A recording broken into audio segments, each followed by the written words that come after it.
Hello warriors, I welcome you all to Phoenix CDS. Today we study chapter 3, standard 7 which is fiber to fabric. एक piece of fibre से कैसे fabric बनाया जाता है ये हमने स्टैंडर्ड 6 में पढ़ा था. अगर तुम ये चैनल पे नए हो so check out the class 6 video to understand this chapter better. Class 6 का NCERT का playlist भी है. So if you want to go through the entire series, it will help you in increasing your marks in science. Videos एकदम short and crisp है with lots of information. So coming back to this chapter, we will see how a fabric is made from silk and wool. So let's start. जो wool होता है वो कहाँ से मिलता है हमें? From the fleece of sheep और yak. ये है yak. अब fleece क्या होता है? ये जो yak के बॉडी से हमें wool मिलता है, ये जो sheep या yak के ऊपर wool का जो कोट होता है, so wool coat along with thin layer of skin. अब तुम सोचोगे जब ये स्किन निकलता है उनको पेन होता होगा. नहीं, ये जो ऊपर का एक सिंगल लेयर ऑफ स्किन निकलता है जिससे उनको कुछ भी पेन फील नहीं होता. So wool is obtained from fleece which is wool coat, जो ऊपर का वुल का कोट होता है इनके ऊपर, plus thin layer of skin. And silk is obtained from cocoon of silk moth. Cocoon क्या होता है? The covering. और एक चीज याद रखने के लिए, बेस्ट वुल किसका होता है? It is of the New Zealand sheep. अब जो शीप का फ्लीस होता है, it also includes course beard hair. जो हेयर उनके फेस के अराउंड होता है दैट इज कोर्स, मतलब रफ और नॉट स्मूथ. और दूसरा कौन सा होता है? Fine soft under hair close to skin. ये जो स्किन के अराउंड हेयर होता है वो.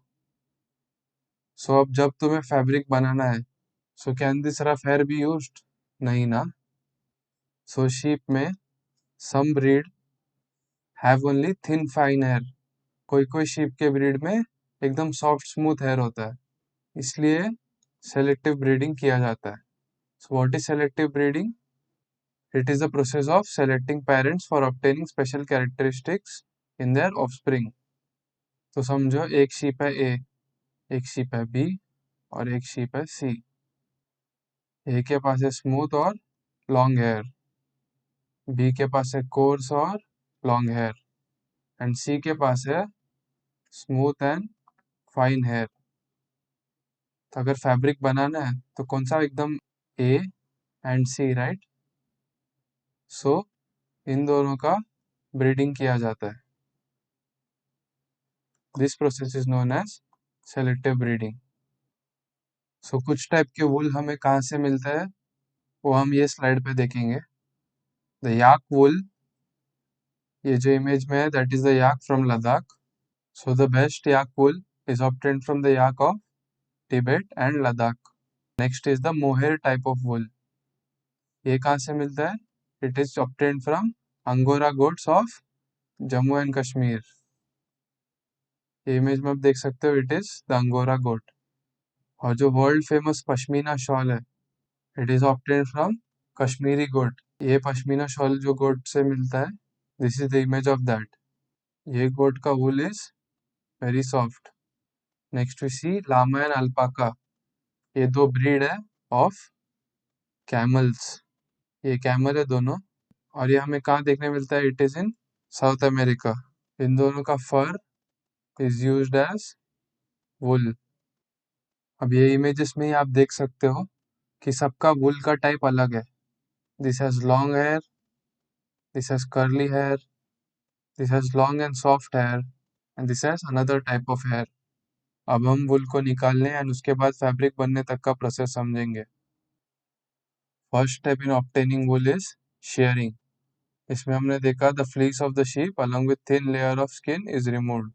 ये जो बॉयज ट्रिमर यूज करते हैं, this is also similar to that.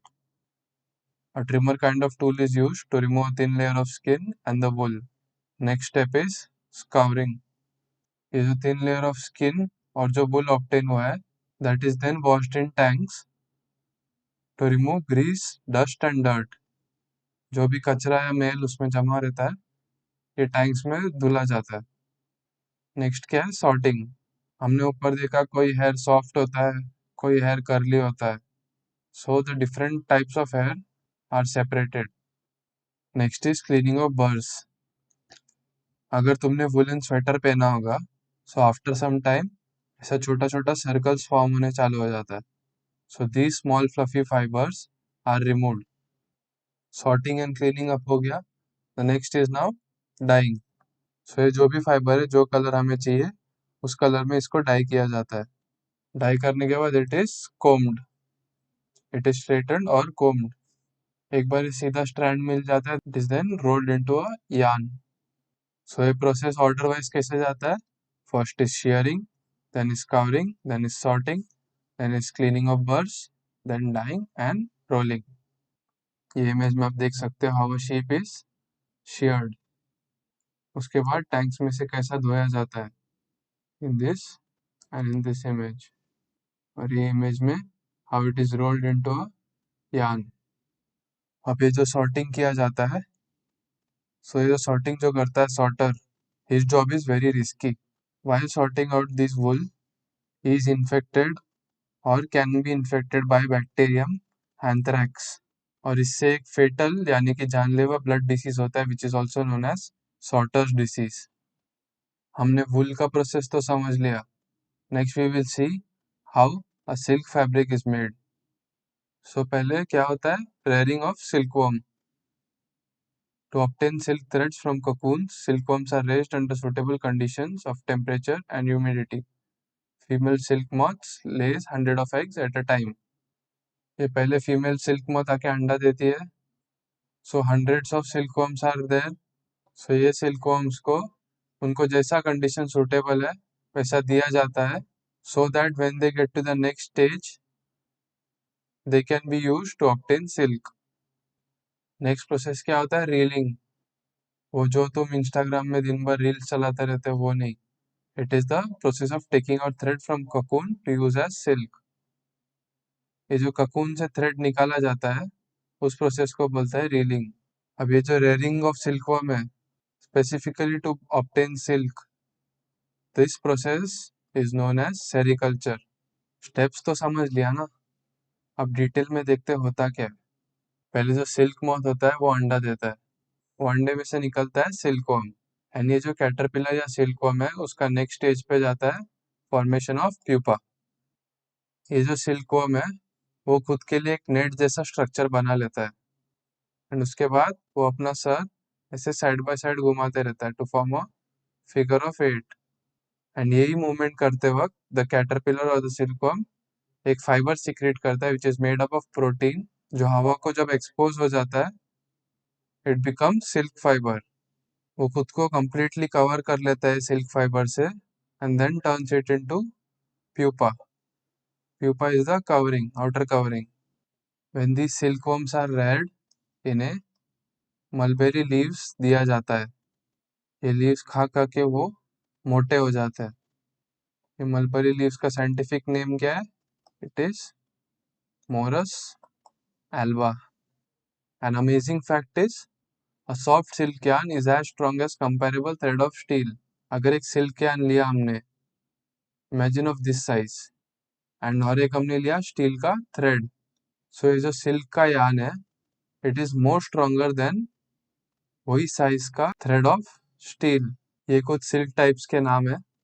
The most common moth is the mulberry silk moth. और इससे जो सिल्क मिलता है it is soft, lustrous and elastic. This is the image of the mulberry silk moth. Now we come to the extra part of this chapter. First we will see some important breeds which have distinct quality of wool। कुछ breed के नाम पढ़ेंगे हम जिसका वुल का quality थोड़ा अलग है, and which is important, and also from the state जहाँ पे ये पाया जाता है। These are breeds of sheep.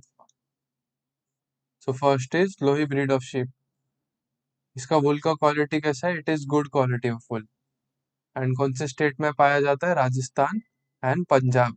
Next is Rampur Bushahr breed. इसका वूल कैसे होता है? It is brown fleece, brown colour का होता है ये।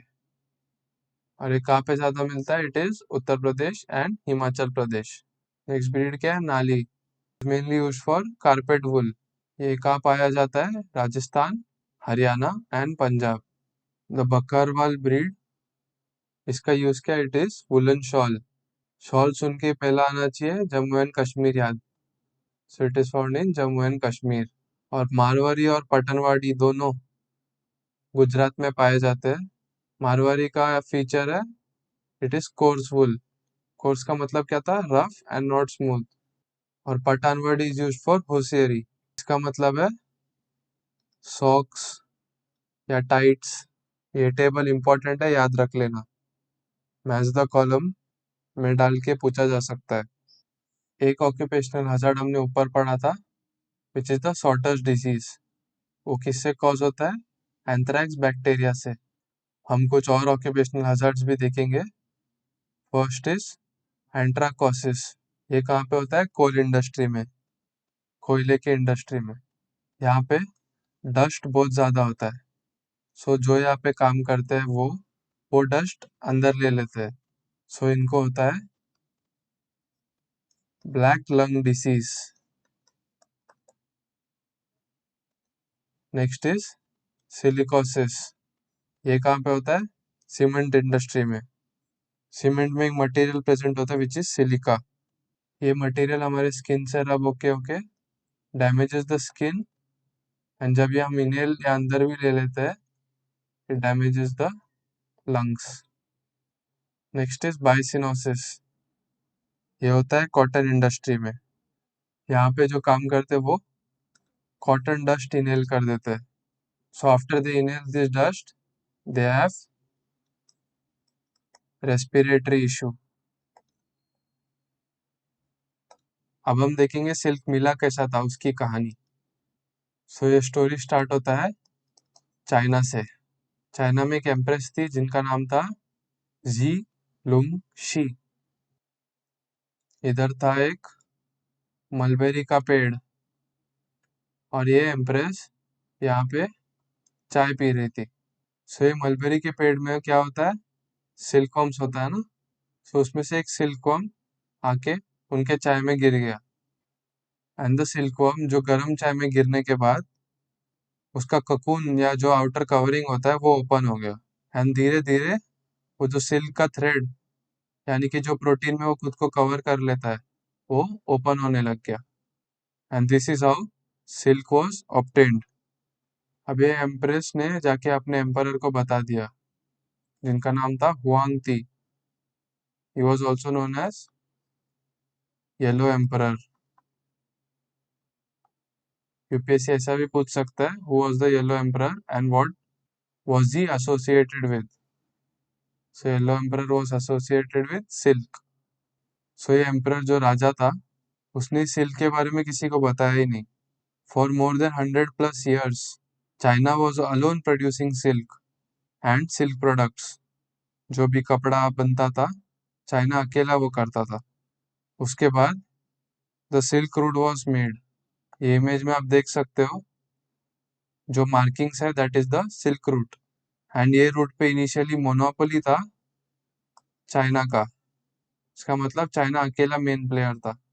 जो सिल्कवर्म को रेयर करते हैं उसे सेरिकल्चर बोलते हैं। Now we will see some other cultures. First is silviculture. Silviculture क्या है? The art and science of controlling establishments और ग्रोथ ऑफ फॉरेस्ट। ये जो भी फॉरेस्ट ग्रोथ होता है वो प्लांट्स को बराबर प्लांट करना, उसके ग्रोथ एंड आजू बाजू के एनवायरनमेंट को ध्यान से रखना, that is known as silviculture. Next is moriculture. Mulberry plants जो होते हैं जिसमें सिल्कवर्म्स को रेयर किया जाता है उसे मेंटेन करना इज नोन एज मॉरिकल्चर। सेरिकल्चर हम लोग ने ऊपर पढ़ा था, सिल्कवर्म्स को रेयर करना।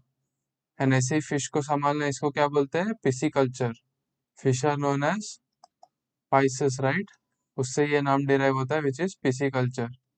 Horticulture is growing plants in green house. Flowers को ग्रोथ एंड मेंटेनेंस को क्या बोलते हैं? Floriculture. That is easy, right? And honey bee and उसके बी हाइव को मेंटेन करना, that is known as apiculture. Bees का जो लैटिन वर्ड है इट इज एपिस, उससे ही आता है एपीकल्चर। एंड शायद यही ब्रांड का हनी भी आता है, not promoting any brand here, just saying. So ये फाइबर टू फैब्रिक के चैप्टर में हमने देखा कि वुल कैसे ऑब्टेन किया जाता है एंड देन उसके बाद का प्रोसेस। एंड हमने और एक चीज देखा अबाउट सिल्क।